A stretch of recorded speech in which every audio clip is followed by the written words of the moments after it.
we all have this innate ability to look at art and see what it is visually, figuratively representing. And we all know that behind there was a meaning. There is thoughts and emotions and a person's personal history that goes into that. You don't have to be an art critic or an expert in art history to know that. But I think it speaks to the curiosity in all of us to want to kind of go below and search out what the meaning is behind that.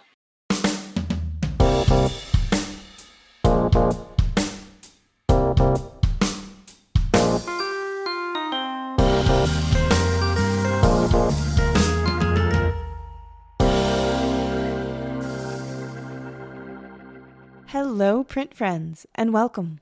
I'm your host, Miranda Metcalf. This is a bilingual podcast, so if you subscribe to us, you'll be getting episodes in English with me, as well as in Spanish with Ronaldo Gil Zambrano. Together, we speak to people from around the globe about their practice and passions in the field of print media and multiples. Hello, Print Friend is brought to you by Speedball Art Products, currently offering possibly the best thing to happen to relief printing, their Woodzilla presses.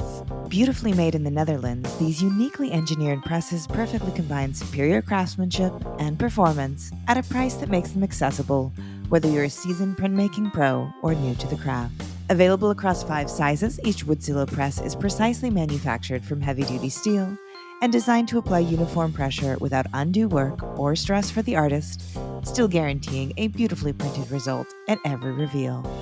Check out these beauties through the link in the show notes. My guest this week is Gemma Trickey. We talk about growing up in a suburb of London in the late 90s, early 2000s music scene, working long hours in the TV industry right out of college, and how a desperate act to flee that job ended her up as a custom curtain maker, being in love with art history, and being at the whims of the algorithmic gods as a contemporary artist. So, without further ado, sit back, relax, and prepare to get tricky with Gemma. Hi, Gemma. How's it going? Hey, Miranda. Thank you so much for joining me. I'm really glad that we're going to have a chance to chat about you and your work. As I was saying off air a bit, I've admired your practice for some time, and I'm really excited to hear the story behind it. Thank you so much for having me. I'm such a fan of the podcast, so it was a delight to be asked on. Oh, wonderful. Well, before we get into all my questions, would you let people know who you are, where you are, what you do? Sure. My name is Gemma Trickey. I'm a relief print artist, mainly working in line and cut and woodcut, and a sprinkling of letterpress as well on top of that. I'm self-taught at printmaking. I actually went to art school about 100 years ago and studied fine art, but I've actually only been working in printmaking as a career for maybe about the last 5 years. So there was quite a big long gap between that. And I'm originally from London, and now I operate out of a studio in Somerset, which, for people that don't know that, is in the West Country in England. Wonderful. I'm really excited to talk a little bit more about that journey. I know, as you said, you took some time off between art school and finding your printmaking stride. And you said you are from London. Is that where you grew up? Kind of. I was born in London, and then we moved to, it's pretty much still London, but it was kind of the suburban area outside of it. So it's kind of half in the countryside, half in the city, on that sort of edgeland area. So yeah. It was a while before I got back to the city proper. Totally. And then what role did art play in that part of your life? I think when people think of London, of course, they think of, oh my gosh, the museums and the history and all of that. Was that present for you in the suburbs? Were you in an arty family? Very much no. My family, I'm kind of the black sheep of my family, I think, really. But I I was always making things as I grew up. I was always drawing. I think my parents thought I was a little bit odd and didn't know where they got me from. But my dad is a builder, and so there was quite a strong DIY ethic in our family. So that's always quite present in my adult life now.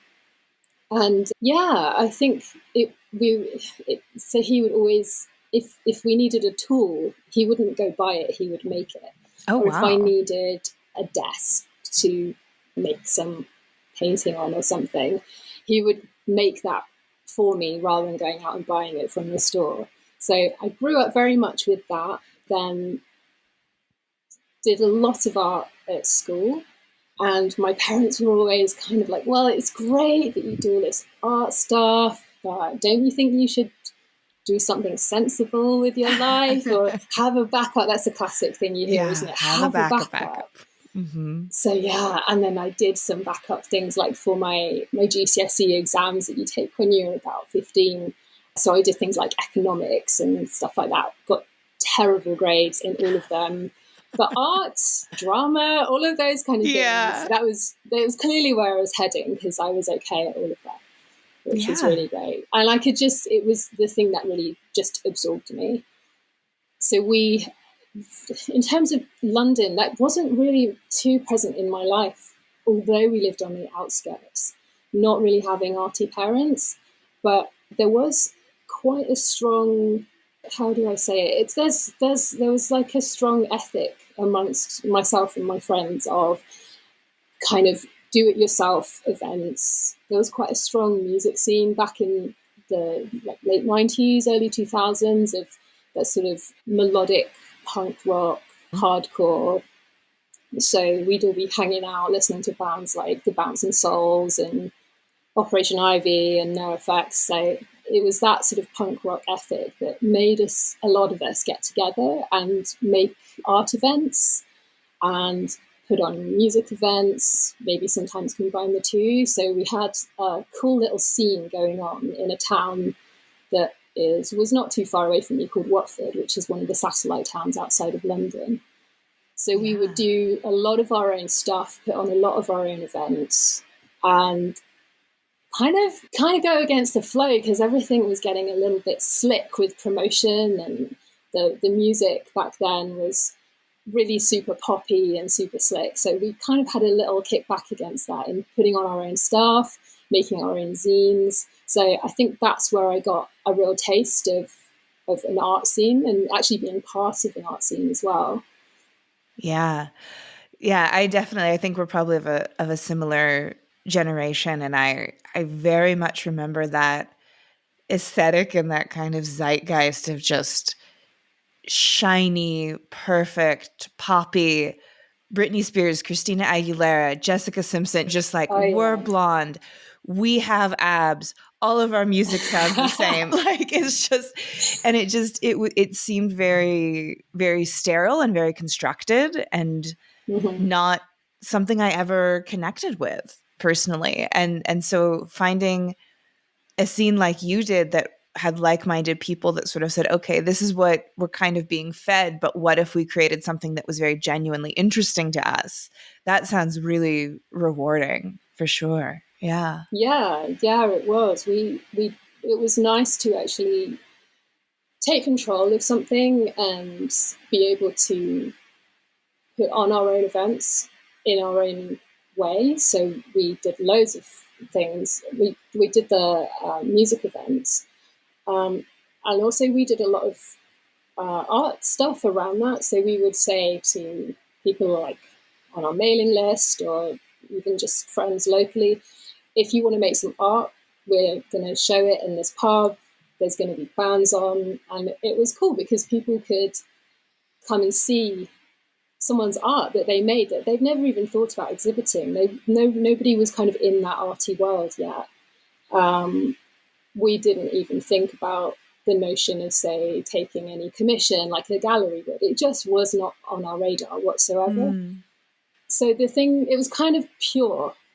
Yeah. Which I really liked. I really like all the good memories I have of that, is that how kind of pure it was. And the effort we put in as well, purely because we loved it.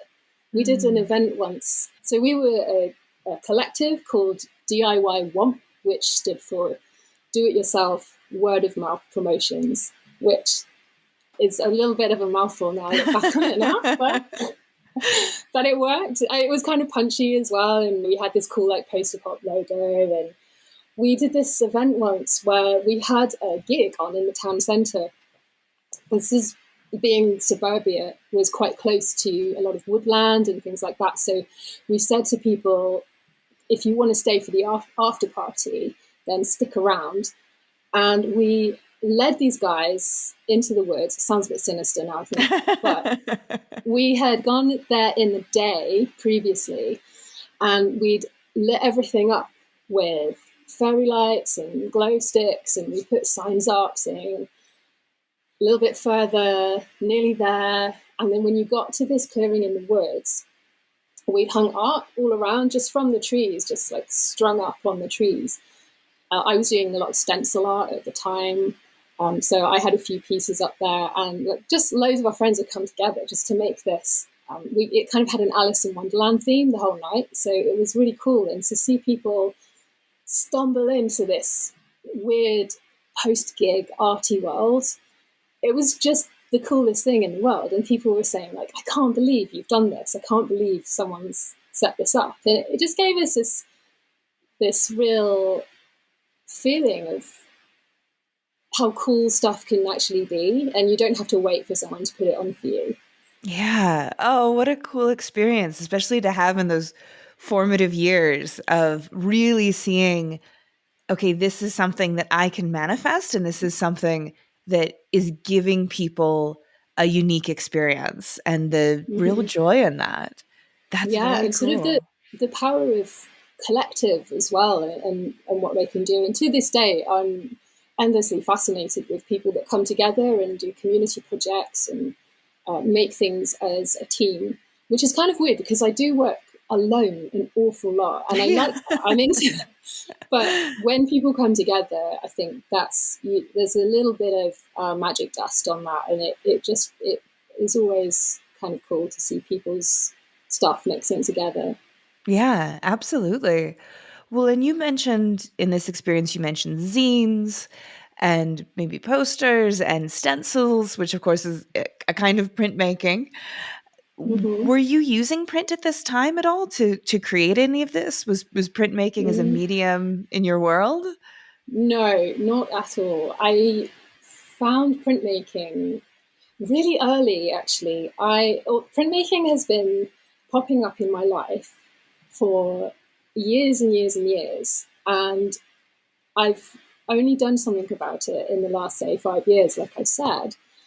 I went to college, and what you have to do in the UK is, before you go to university to do an honours degree, you have to get what's called a foundation course. So it's where you try out a lot of specialisms. So you go to your college, you do your foundation course, and you'll try lots of things. You'll try graphic design and sculpture and model making and textiles. And during college, I had an absolute blast. And it's there when I first did some lino printing. And I got my best mark in what I was doing with the lino printing, which was actually in the textiles unit and printing onto fabric and paper and kind of layering it up as you would in textiles as well. And I kind of didn't really twig that that's what I really like to do. And I went on to do a degree in fine art instead, which I think it wasn't really the thing that I should have done. I definitely didn't really take with the London universities are very conceptual, and I didn't really get on well with probably the freedom that we were given, actually. And I actually liked photography so much at the time that that's what I wanted to do. And the only way at that university that I could have done a lot of photography was to do a fine art degree. So I think I was sort of trying to shoehorn all these things together. Mm-hmm. And I would go in every day for my fine art degree that I was completing all my briefs in photography. And I would pass the printmaking department. And even then, my nose would be pressed against the window and I'd be just beguiled by all this magic that was happening in there. And I was thinking, my God, I really wish I could do this. What are they doing? What is that? What is that huge machine? And I think I was just a bit of a little idiot at university. I was just too young. Yeah. And I didn't know what I wanted to do. I didn't know where I was going. Yeah, so that sort of passed me by. So at all these times during my life, I was sort of skirting around the edges, making lots of stencils and layering them up and using spray cans. It's actually quite a similar process, really, to printmaking. I was doing a lot of crafts where I was working with my hands as well, so which felt like a bit of a double life in a way, because I'd learnt to knit when I was quite young. I was quite keen on sewing as well. So by day, I was living this sort of punky lifestyle of making zines and stuff. But back then, there was no outlet for the knitters of the world, for instance. So I would hide that part of me away and be sitting there of an evening doing my sewing or my knitting. And so all of these things, working with my hands, working with things that weren't too far away from print, seeing a lot of printmaking in and around my environment. But it took quite a few years to actually get around to the printmaking in and of itself.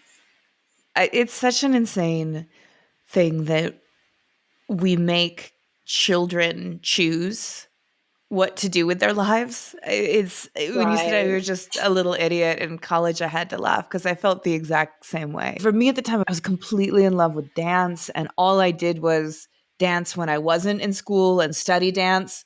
And it didn't occur to me that I could have just gone and done that at school, that sort of thing. It's just, we just don't know anything. And yet we're making these decisions that lay the groundwork for the rest of our lives. But I think it's all good information in the end, right? Is that maybe if I had studied dance, I never would have found printmaking. You know what I mean? It's just all these kinds of things that I do think that they're formative, even if they're not formative in the way that we would have wanted to have the intentionality of the formative nature. So, yeah. Yeah, I mean, I worry that actually if I did go and do printmaking, maybe I wouldn't have had such a good time anyway, just because of my university experience. I found it quite hard going to university in the city. People came in almost like for a day in the office and then went home. So there was none of that sort of student bonding, that lifestyle that you would get. Nobody really lived on a campus. I roomed with sort of guys that I actually knew. One I knew from school and college, and then one we met at college as well. So we had a house share together. So it was sort of, we were funneled down these routes. So no matter what the subject was, it's possible that it just wasn't for me. So no regrets really. And I got here in the end, and I'm having an absolute blast doing it. So maybe it's just the right way round. Totally. And so did you come to printmaking? Was this before or after your time in the TV industry? Oh, that was very much after. Yeah, there was no art really happening when I was working in TV. Actually, that's a lie. There was a lot of sewing and dressmaking and things. I always have to do something with my hands. So watching TV or a movie or something is out of the question for me unless I have the secondary thing. I have to, even if it was like, I don't know, like making some knots in string. I have to do something with my hands.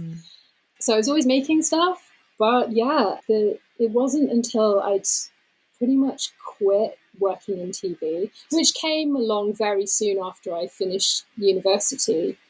And I very much got sucked into that world. but it was very much not creative as well. So I think it didn't really leave much time for thinking about what I wanted to do with art or what I wanted to say. And I had that creative outlet as it was. So then I actually ended up leaving my job and I became a curtain maker. Oh, really? Which is a change for sure. Uh-huh.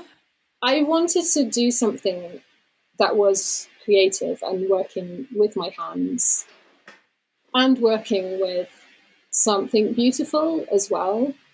And I remember a time when I was sitting with my now husband and we were just thinking, what can I do? Because the TV industry, I worked in broadcast, so it was extremely non-creative, quite long shifts, and a lot of just checking things, checking schedules and ticking boxes and things like that. And I found that my focus just over the years was just going, and I just could not.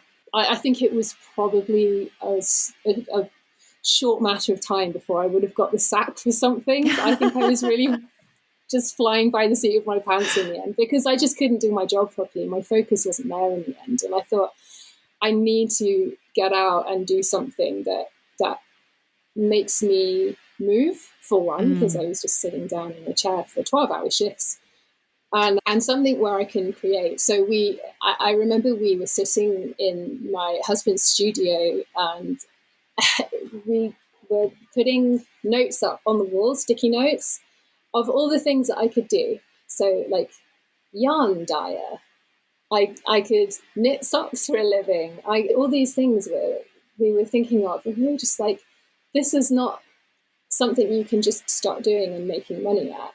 We figured that actually something like being a curtain and blind maker was something that I potentially could make some money doing whilst doing something creative. So it was from the TV industry into the curtain making industry. And that was a terrible idea too, because curtain makers make no money. We chose the wrong thing.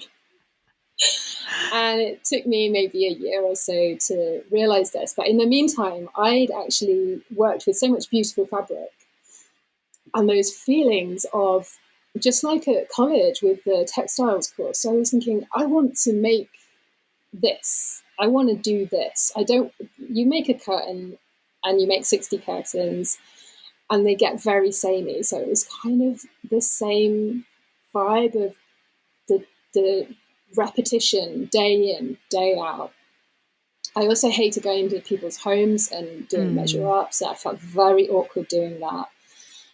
I felt really pressured. So just kept noticing all these amazing prints that I was using from William Morris and Sanderson and thinking, how do they do this? And then eventually the printmaking thing came around and I started to block print my own material. And boom, then I was off. Yeah. Yeah. I can definitely say I think you're the only person who came to printmaking on the curtain maker to printmaking pipeline that I've spoken to. That's so funny to me because it's never occurred to me to get custom curtains made, that was even a thing that people could do and that they do. Is it sort of, is it something rich people do? Like, yeah. Well, it kind of is actually. Back in the olden days, when like pre-internet. So I wasn't a curtain maker in these days, but when I was being trained, I was being trained on the principles of you are a high-end handmade curtain maker, and you would sell the material. So you would make a markup on your material as well as your labor and your skills. Actually, now that doesn't happen because everyone buys material on the internet. Yeah. Everyone, the sort of handmade custom curtains now, I don't know, maybe it's more of a British thing as well. I'm really not sure. Back in the 80s, there was such a trend for these, they were called swags and tails, these huge swathes of fabric that would hang down and make your windows really dark, actually. I hate them. Yeah. So you just like bind your windows up in all this material that costs thousands of pounds. So I think people were going to train as curtain makers based on this promise, and finding that in the age of the internet, you would go to a shop. You can find custom curtains, spokely measured up curtains on the internet now, and prices are rock bottom. So I very quickly found I was just working 7 days a week, all day, all weekend, all evening, and actually just barely making enough to pay the bills. So yeah, it wasn't a good call. However, again, no regrets, because it got me out of television and it got me doing something. It got me finally on the track. Yeah. It finally got me. I could no longer ignore it.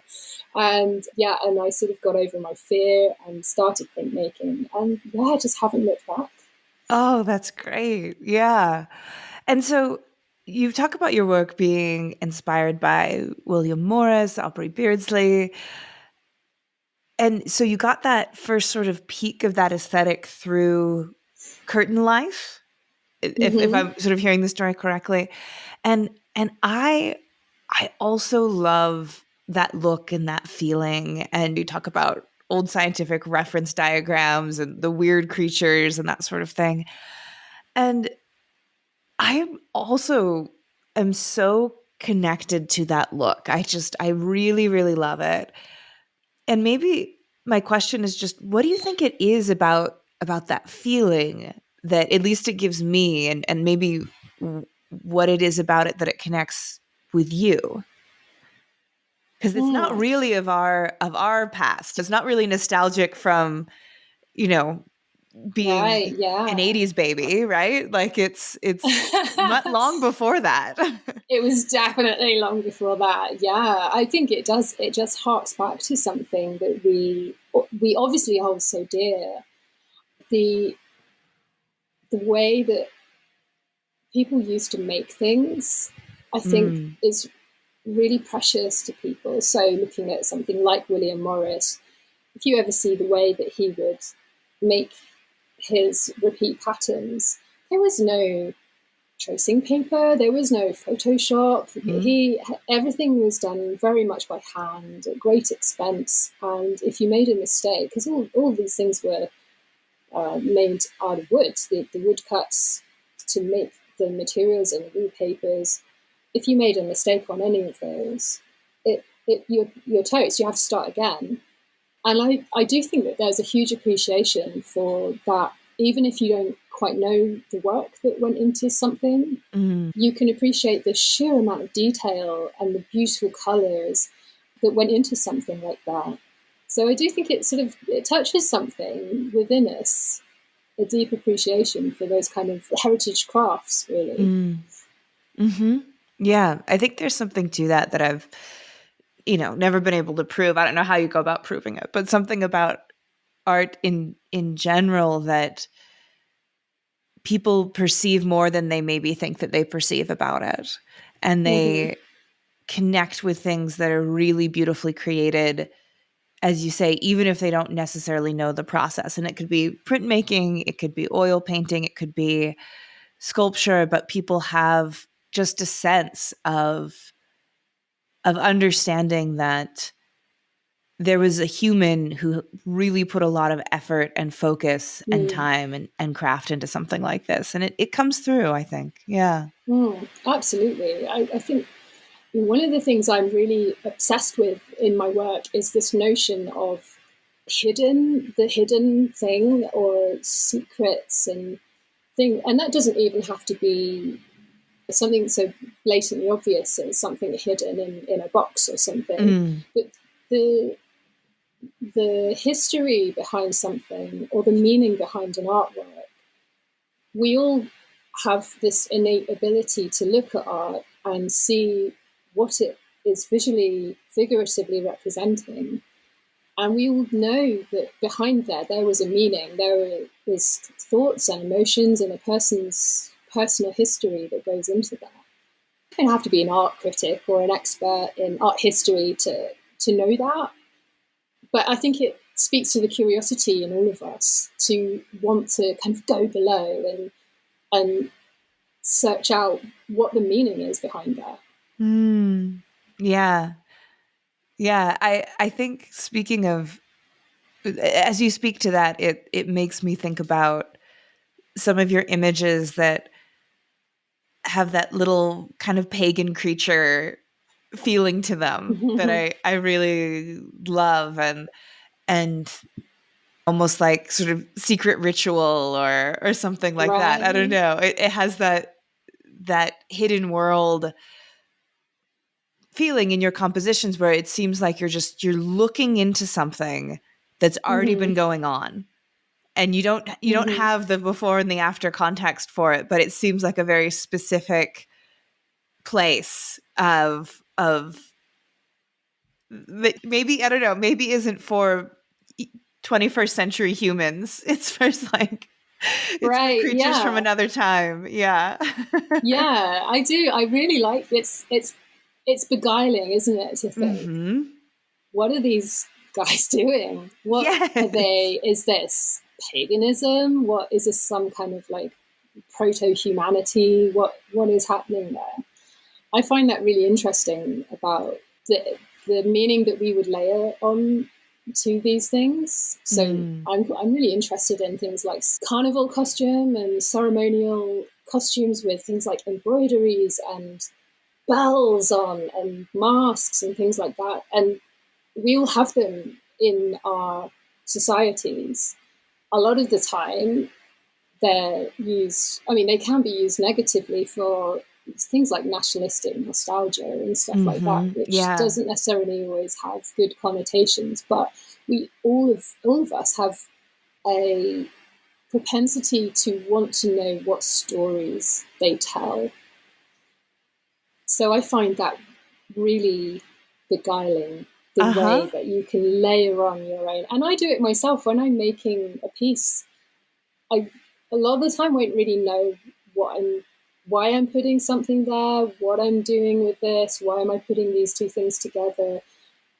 But there's a narrative that you kind of start to make up as you go along, and you really buy into that narrative. And it's all from snatches of my own history or my own reading about archaeology and reading of landscape and things like that, reading of standing stones or just objects that have come through time to us. And it's really nice to know that other people will be looking at that, maybe putting their own ideas onto that as well. Yeah. Yeah. And it's kind of something sort of clicked when you were talking about archaeology and that sort of thing too, because I think that's a little bit what studying the past and studying art history feels like, is you're seeing these pieces, whether they're stones in the ground or mosaics or drawings on a cave wall or an oil painting from the Renaissance. You do get that snapshot feeling of something taken across time, and all you have is this little window, and we will stare into it as long as we possibly can to try and learn more. Right. Try to connect more with the feeling in this place and these people. And there's definitely that feeling comes up in some of your pieces for sure. I think it's there. Yeah. Yeah. Yeah, I think it's nice. I like meeting people who feel the same way about objects and those and the secrets that they hold, because not most people don't necessarily do that. They might see the object and potentially think it's beautiful and potentially be quite wowed by how old it is, the skills that the people that made it may have had. But to actually, I did, it reminds me, quite recently I did an experimental drawing course in a town quite near here, and they have a museum. Where I live in the Mendip Hills, we have a lot of limestone caves. Oh, And cool. for millennia, people have used them for various things, shelter and burying their dead. So we have a lot of bone caves around here. obviously people buried with grave goods and things.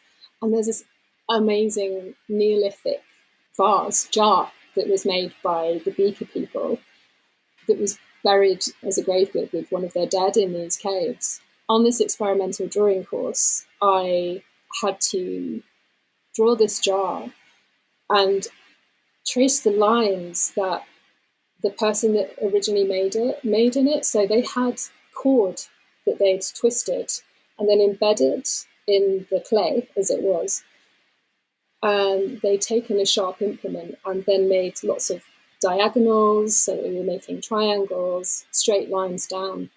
And as I was drawing this, I realized that I was making the exact same hand movements that someone 4,000, 5,000 years ago had made. And considering the same things, was this triangle equal? How many lines go in between these thicker sets of lines? And it really blew my mind. I was just so connected with that person in the past that I got chills. I felt quite emotional. Yeah. Because it was this connection with a person that I will never know. I have no idea what they're like. But we were connected in that we had to consider, how do we fill this space, this exact same space? Oh, God, yeah. And it was absolutely thrilling.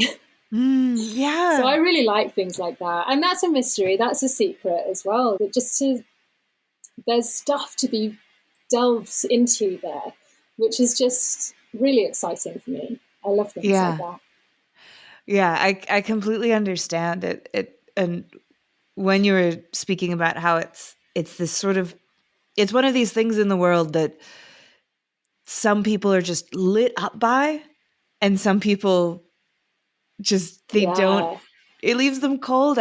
When I was in graduate school, I was taking sort of extracurricular, basically kind of tutoring around writing, because you have to write so much in graduate school for art history. You don't really get a lot of training on it. At least I didn't in my undergrad. And so I was working on this long form paper with my tutor, and we were talking about it and this and that. And it was all about dissecting the minute details of this print from the 16th century. And I just remember at the very end, when we were finishing up after these weeks of working on it, if he just looked at me and he's like, whew, I don't know how you study these things. Like, and it really blew my mind, because I was so excited about it that whole time. And I thought he was like right there with me. And it hadn't occurred to me that this could be boring to someone. It hadn't occurred to me that this kind of method of connecting with someone that was creating something 500 years ago couldn't light someone up. And so I know. anyway, Isn't that heartbreaking as well, when you just go, oh, you do not get it. You do not get it, guys. But, I think there are people out there that do get it. And that's how you find your tribe, which is just glorious when you do. And when you make art and people buy it and they say, this means a lot to me, or I really like what you do, I really get it. They're my people. And so when you find them. Which is really great. I'm hoping you can speak to a little bit the process of being self-taught in printmaking, because I know that a lot of people, and I get a lot of messages from people actually through the Instagram, that people just say, what is this? How do I get started in this? And sometimes it can be kind of intimidating if they don't want to go to university, if they don't live somewhere that offers community courses. What was your process like of deciding, okay, I want to make this manifest in the world? How did you go about teaching yourself to do it?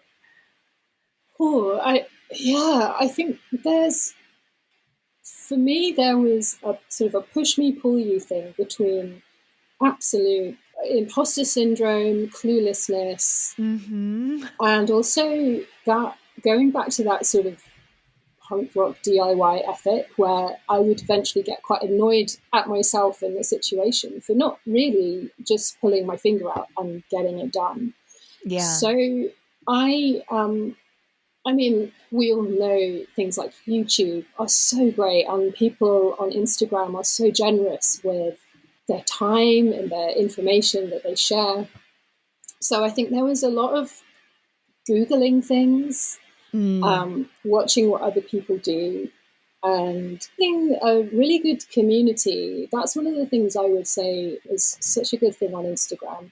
I have some really good friends that we can talk a lot about issues and problems that we have. So it might be from getting our press to work properly because it's just not behaving itself one day, to what kind of paper we're using. Actually, I really enjoyed the process of trial and error as well. And just thinking, so I don't have a professional printing press at all. I have something a lot of people use, which is a cold laminating press. I don't actually know what cold laminating is. I've got no idea what it's used for. But I bought one. It was quite cheap.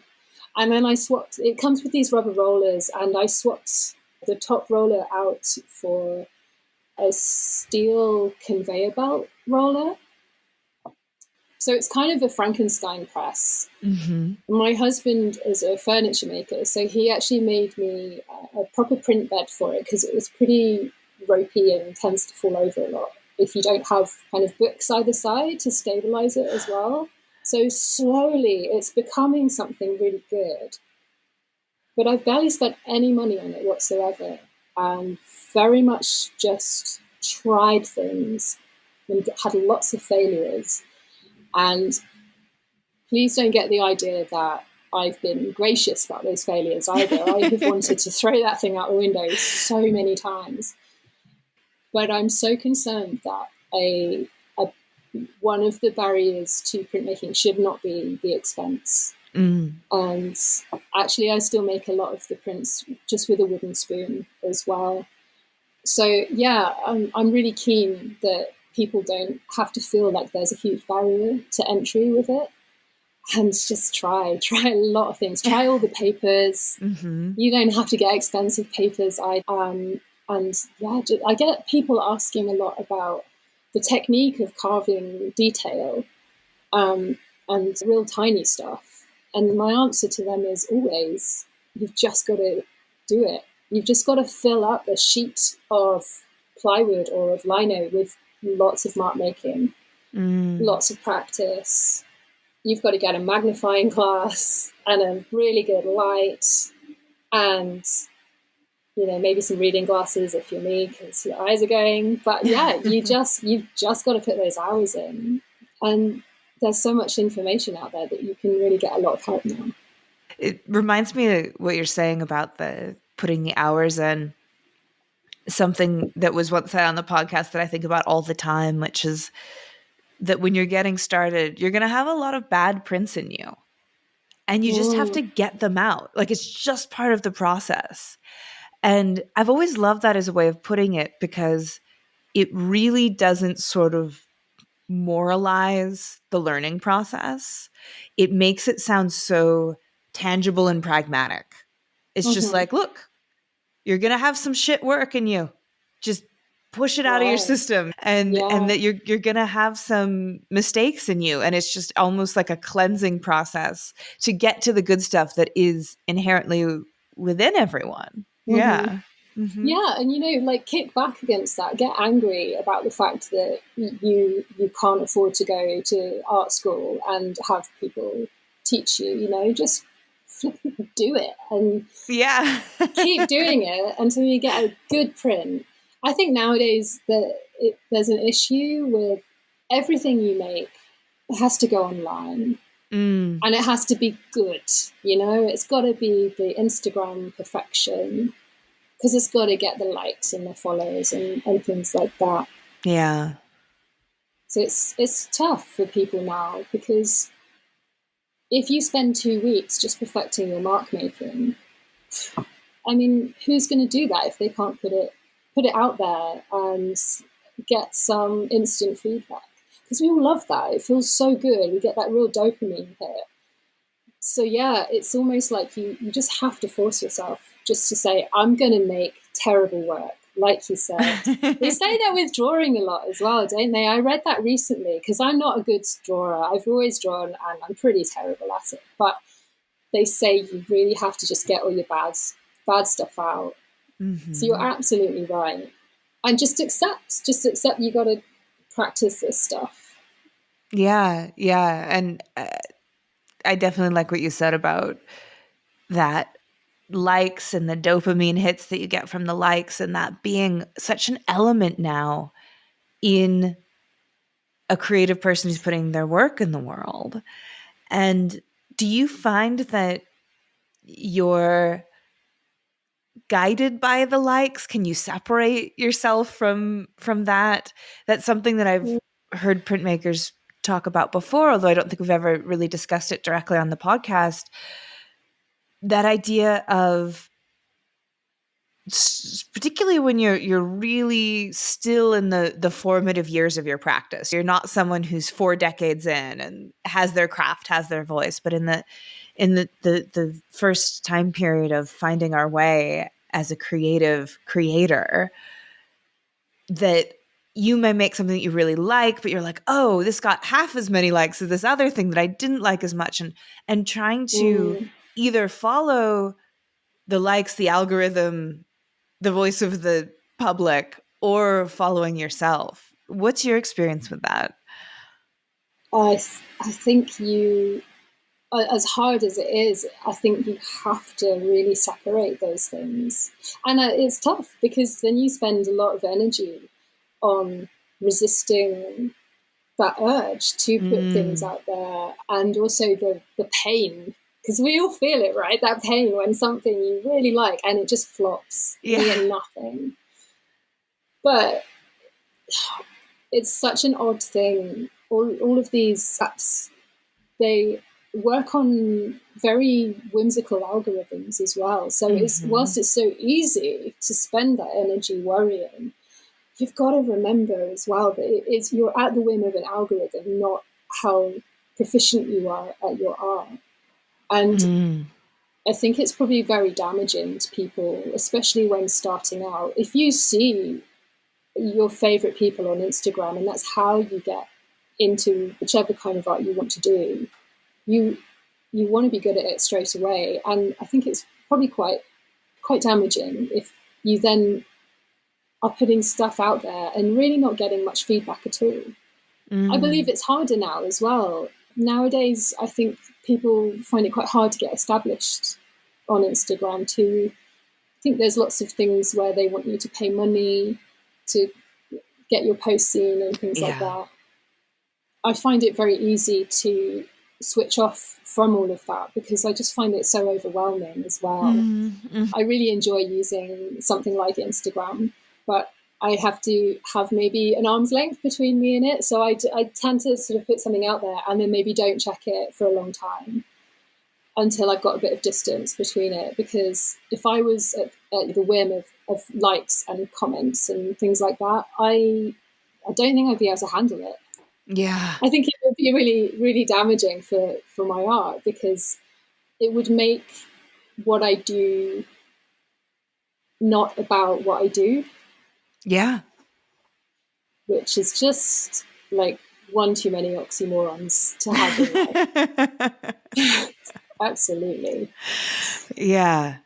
And what you said about the algorithm, I was texting with Ronaldo, the co-host for the podcast, the other day, and our Instagram just got and surpassed 70,000 followers.